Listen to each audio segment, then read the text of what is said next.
Hi, I'm Gary. Welcome back to FYPC, my channel about my prostate cancer experience.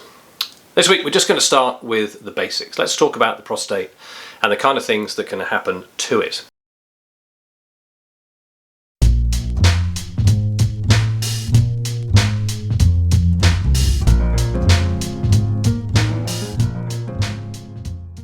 So what is the prostate? Well, it's a gland inside the male body that sits just below the bladder, and it surrounds the urethra, the tube that carries urine out of the body.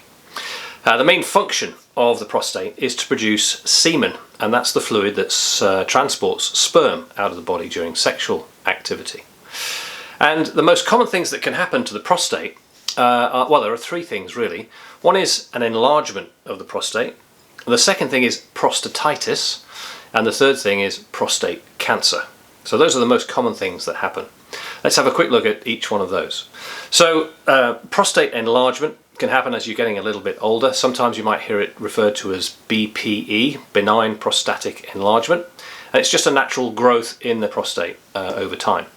Now, as you can imagine, because it surrounds that tube that carries the urine out of the body, then you might get some kind of symptoms associated with a restriction or a change to that urinary flow. So that's one of the things to watch out for.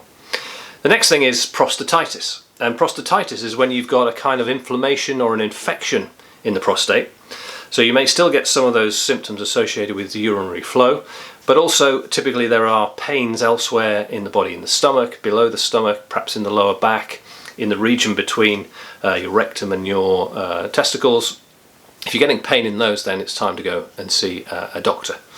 And then the third thing, of course, is the prostate cancer itself.